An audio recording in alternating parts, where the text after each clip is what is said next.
चलिए अब देख लेते हैं खबरें विस्तार से। और इसी बीच बड़ी खबर पलामू से आ रही है। जपला में मालगाड़ी का इंजन खराब हो गया है। ये बड़ी खबर आपको पलामू से बता रहे हैं। देखिए, मालगाड़ी का इंजन खराब हो गया है। घंटों तक रेलवे क्रॉसिंग जाम रहा और डाउन लाइन से आ रही मालगाड़ी का इंजन खराब हुआ है। रेलवे फाटक पर लंबी वाहनों की कतार भी लग गई है। रेलवे ट्रैफिक भी घंटों तक जाम रही। जहां इंजन खराब हुआ है उसी के पास रेलवे क्रॉसिंग है और ये तस्वीरें आपको दिखा रहे हैं। देखिए, यहां पर मालगाड़ी का इंजन खराब हो गया, जिसके बाद दोनों ही तरफ, यानी कि वहां पर रेलवे क्रॉसिंग का जो फाटक बना हुआ है उसके दोनों ही तरफ लंबी लाइनों की कतार लग गई है। लोग परेशान हैं और रेलवे फाटक पर ही ये जो है घटना हुई है और यहां पर मालगाड़ी का जो इंजन है वो खराब हो चुका है। तो ये बड़ी खबर आपको पलामू से बता रहे हैं। देखिए, जपला में मालगाड़ी का इंजन खराब हुआ है। घंटों तक रेलवे क्रॉसिंग यहां पर जाम लगा हुआ है। डाउन लाइन से आ रही मालगाड़ी का इंजन खराब बताया जा रहा है और ये तस्वीरें आप देख रहे हैं। तस्वीरों में आप खुद देख सकते हैं कि जो रेलवे क्रॉसिंग का फाटक है उसके दोनों तरफ गाड़ियों की लंबी कतार लगी हुई है। कोरोना से करारे झारखंड के सामने अब म्यूकरमाइकोसिस यानी ब्लैक फंगस नाम की बीमारी ने एक बड़ी चुनौती पेश कर दी है। कमजोर इम्यून सिस्टम वाले लोग इस बीमारी की चपेट में आ रहे हैं। हालांकि राज्य भर में फिलहाल 27 लोग इससे बीमार हैं और अब तक कुल 4 मरीजों की इससे मौत भी हो चुकी है। और सिर्फ रिम्स में ब्लैक फंगस के 11 मरीज भर्ती हैं, जिसमें एक की मौत भी हो चुकी है। राज्य के सबसे बड़े अस्पताल रिम्स के डेंगू वार्ड को ब्लैक फंगस वार्ड घोषित कर दिया गया है। साथ ही रिम्स को नोडल अस्पताल भी घोषित कर दिया गया है। स्वास्थ्य मंत्री बन्ना गुप्ता ने न्यूज 18 को बताया कि राज्य सरकार ब्लैक फंगस को महामारी घोषित करने पर तेजी से विचार कर रही है, लेकिन इस संबंध में कोई भी नीतिगत फैसला मुख्यमंत्री हेमंत सोरेन ही लेंगे।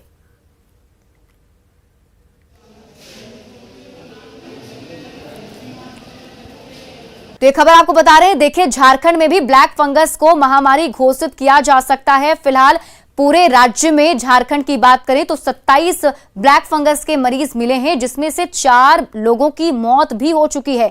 ऐसे में ब्लैक फंगस से निपटने के लिए तमाम तैयारियां सरकार की तरफ से भी की जा रही है और रिम्स जो सबसे बड़ा सरकारी अस्पताल है उसमें एक वार्ड भी बनाया गया है और उस वार्ड के जरिए लोगों की, वैसे मरीजों की इलाज जो है वो की जाएगी। जो डेंगू वार्ड था उसको अब ब्लैक फंगस वार्ड भी घोषित कर दिया गया है। साथ ही रिम्स को नोडल अस्पताल भी घोषित कर दिया गया है। इसके अलावा हम आपको ग्राफिक्स के जरिए दिखाने की कोशिश और समझाने की कोशिश कर रहे हैं कि आखिर ये जो ब्लैक फंगस है वो क्या है। वैसे बहुत सारे दर्शक इसको पहले से ही जान रहे होंगे, लेकिन फिर से आपकी जानकारी के लिए बता दें कि जो ब्लैक फंगस अभी सामने आया है उसमें आपको कैसे अटैक आएगा। तो नाक में आपको दिक्कत होगी, सिर दर्द होगा, चेहरे के एक हिस्से में आपको दर्द हो सकता है। ऐसी अगर शिकायत हो तो समझिए ब्लैक फंगस है। चेहरे में सूजन या फिर आपका चेहरा जो है वो सुन्न भी पड़ सकता है। चेहरे का रंग बदल जाएगा, जो कलर आपका है उससे डिस्कलर हो जाएगा। पलकें सूजने लगेंगी, दांत आपके हिलने लगेंगे। तो ये जो अटैक है, यानी कि ये कुछ सिम्टम है जो हम आपको बता रहे हैं कि आप कैसे पहचान सकते हैं कि आपको ब्लैक फंगस हो चुका है। सांस लेने में भी आपको दिक्कत हो सकती है, आपको कफ भी हो सकता है, कफ से भी परेशानी हो सकती है आपको, और खखार में खून भी आपके आ सकता है। सीने में दर्द की भी शिकायत होती है ऐसे मरीजों को जो ब्लैक फंगस के शिकार होते हैं। धुंधला दिखाई पड़ने लगता है, आंखों की रोशनी जो है वो कमजोर होने लगती है और बुखार भी आता है। अब देखिए, खतरनाक ब्लैक फंगस किस तरीके से आपको प्रभावित करता है उसमें बता रहे हैं। दूसरे चरण में सबसे पहले ये आंख को प्रभावित करता है, आपके आईज पर जाएगा। तीसरे चरण में ये आपके दिमाग पर अटैक करता है, सीधे आपके माइंड तक पहुंच जाता है। फिर 4 से 6 हफ्ते तक दवाइयां लेनी पड़ती हैं, आपको दवाई खाना पड़ेगा। गंभीर मामलों में 3-3 महीने तक इसका इलाज भी चलता है, यानी कि जो गंभीर मरीज हैं उन्हें 3 महीने तक इसे झेलना पड़ता है। नाक या फिर मुंह के जरिए ये आपके बॉडी के अंदर जाता है और हमने आपको डिटेल में बताया कि कैसे ये आपके पूरे शरीर को। जार की दवाई और ब्लैक फंगस की दवाई सेम है। इसलिए हम लोग कालाजार की उस दवाई को भी हम लोगों ने WHO से निवेदन किया है कि उस दवाई को हमको जो अभी हमारे पास है उसको हम यूज करने के लिए इजाज़त दिया जाए। हम लोग लगातार प्रयासरत हैं, चूँकि इसको लेकर हमने रिम्स को नोडल हॉस्पिटल के रूप में मान्यता भी दिया है। जहाँ तक महामारी की बात है, हम लोग महामारी के लिए भी हम लोग इस पे विचार कर रहे हैं और माननीय मुख्यमंत्री जी को इस पर नीतिगत निर्णय लेना है। अभी इस तरह के मरीज हमारे यहाँ अभी 11 हैं, जिनमें 3 में ये कंफर्म हो चुका है, उसमें 1 में एस्परजिलस है, न कि ये ब्लैक म्यूकोरमाइकोसिस है, और बाकी जो है सस्पेक्टेड उनका रिपोर्ट आना बाकी है और उनको क्लिनिकली हम लोग समझ रहे हैं कि ब्लैक फंगस के मरीज हैं। रिम्स पूरे तरीके से तैयार है और जैसा हमेशा हर एक चीज़ में रिम्स तैयार रहता है उस तरह से तैयार है। हमारे यहाँ एक टीम बनी हुई है जिसमें ENT के specialist, eye specialist and neurosurgeon तीनों कंबाइंड वे में काम करेंगे। साथ ही न्यू ट्रॉमा सेंटर से जो डॉक्टर्स हैं वो काम करेंगे और उनके लिए अलग वार्ड की भी व्यवस्था की गई है ताकि तत्कालीन कोई भी स्टेप लिया जा सके तो तीनों को एक प्लेटफॉर्म पे रख के हम लोग उचित काम कर पाएँ।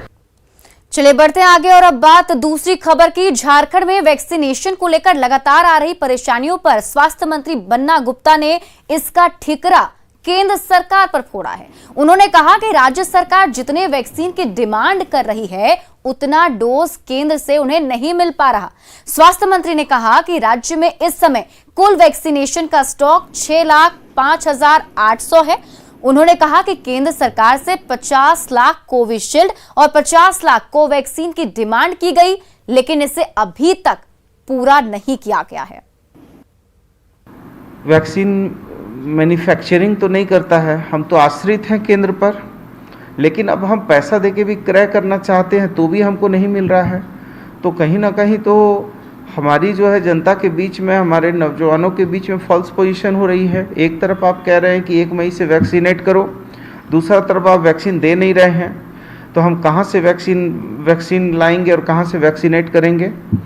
तो कहीं ना कहीं देखिए ये केंद्र सरकार गैर भाजपाई सरकारों के साथ जो है विश्वासघात कर रही है और सौतेला व्यवहार कर रही है। हम सेंटर बढ़ाने के लिए तो हमारे पास पर्याप्त है, एक दिन में हम तो 1000 सेंटर भी बढ़ा सकते हैं, लेकिन हमको सबसे बड़ी बात है कि हमारे पास यदि सामान उपलब्ध नहीं है, यदि हमारा सामान उपलब्ध नहीं है तो हम फिर डिस्ट्रीब्यूशन क्या करेंगे।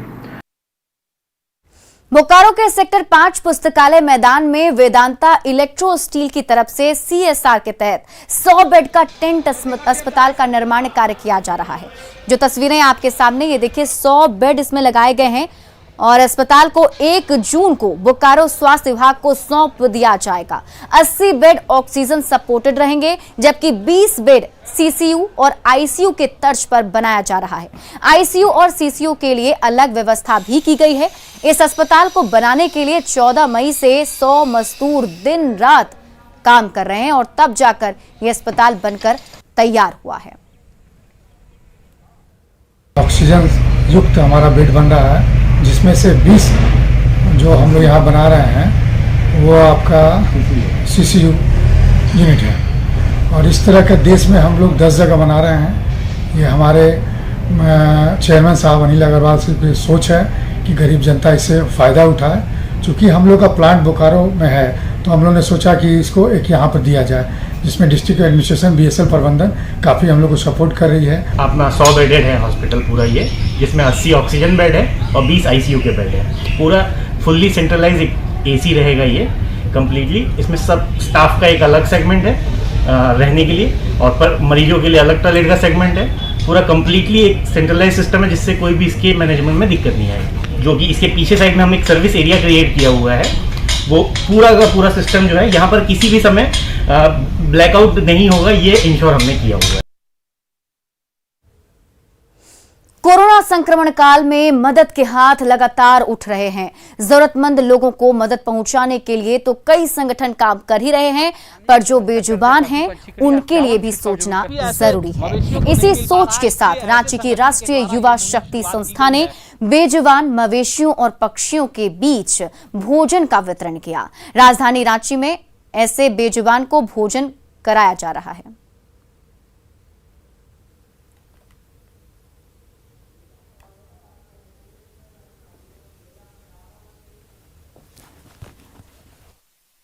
शक्ति के द्वारा किया जा रहा है और इनकी मंशा यही कहीं भी उनके लिए खाने की व्यवस्था नहीं हो पा रही है, इसलिए उन्हें ये राहत दी जा रही है। छत पर पानी की व्यवस्था करते पशु पक्षी के लिए। और इसी बीच आपको बता दें कि देश में कोरोना केसेस काफी बढ़ रहे हैं। ऐसे में मास्क सबसे बड़ा हथियार है। हम आपसे बार बार अपील करते हैं कि आप मास्क पहनिए। इसको लेकर न्यूज 18 ने एक मुहिम भी शुरू की है, #मास्क पहनो इंडिया। आप खुद से ये प्रण लीजिए कि जब तक ये महामारी है आप मास्क नहीं उतारेंगे। मास्क ठीक से पहनिए, ये मास्क है, मजाक नहीं। और यहां रुकते एक छोटे से ब्रेक के लिए।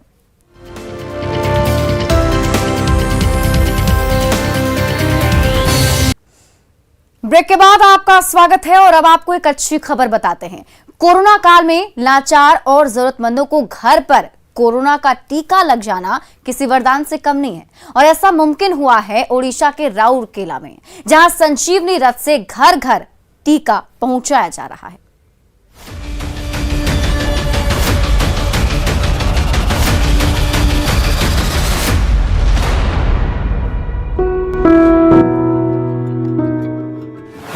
राउरकेला में कोरोना टीका के लिए नई पहल।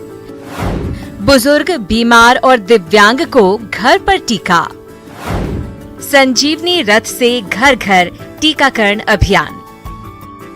कोरोना टीका संजीवनी है और ये संजीवनी सबको मिले, इसके लिए ओडिशा के राउरकेला में नई पहल की गई है। यहाँ संजीवनी रथ से घर घर टीकाकरण किया जा रहा है। ये सुविधा उन लाचार लोगों के लिए है जो घर से बाहर आकर टीका नहीं लगवा पा रहे हैं। वैक्सीनेशन ड्राइव को आहुरी स्पीड अप करने पई एटा गोटे व्यवस्था जोठी हमर लोक माने जो माने बेड रिडन अछंती आसी पारु नाहंती, हमर जो माने सीनियर सिटीजन्स अछंती ताका देह खराब अछि, बहुत कष्ट रे एठी आसी पारुछंती, आ जो माने हमर डिफरेंटली एबल्ड अछंती सेमानक पई मध्य ए गोटे डोर टू डोर वैक्सीनेशन व्यवस्था कराई छै। राउरकेला में इस सुविधा का लाभ उठाने के लिए लोग प्रशासन के हेल्पलाइन पर संपर्क करते हैं और फिर प्रशासन की तरफ से टीकाकरण के लिए घर पर संजीवनी रथ पहुंच जाता है। एथरे हमर हेल्पलाइन रे हमर समस्त लोक माने जिबे, हेल्पलाइन रे फोन करिवे, हेल्पलाइन रे हमर डॉक्टर बसी से तांको अध्ययन करिवो एवं लिस्ट तैयारी करिवो और तांको यथाशीघ्र हमर ए संजीवनी रथ जाई कि तांको डोर स्टेप रे तांको घर पाखरे जाई कि वैक्सीनेशन करिवो by following all the protocols. Sanjeevani रथ की वजह से लाचार लोगों में संक्रमण फैलने का खतरा कम रहता है और अब राउरकेला प्रशासन की योजना आगे संजीवनी रथ की संख्या और बढ़ाने की है। कोरोना की दूसरी लहर में संजीवनी रथ निश्चित तौर पर लाचार लोगों के लिए वरदान है और प्रशासन की ऐसी ही कोशिशों से देश को कोरोना पर जीत हासिल करने में मदद मिलेगी। लेकिन देश ये जंग तभी पूरी तरह से जीतेगा जब हम सभी टीका के लिए आगे आएंगे, टीका लगवाएंगे और ज्यादा से ज्यादा दूसरे लोगों को भी टीका लगाने के लिए प्रेरित करेंगे। Bureau report, news 18 network.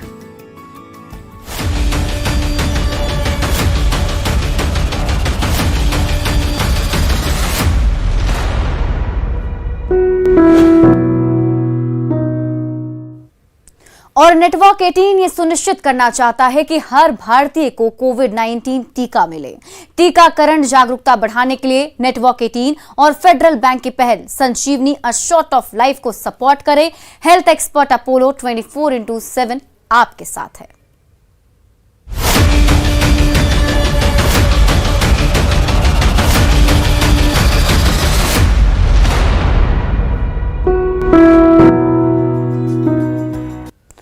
जोहार झारखंड के इस बुलेटिन में अभी के लिए बस इतना ही, लेकिन न्यूज 18 बिहार झारखंड पर खबरों का सिलसिला लगातार जारी है।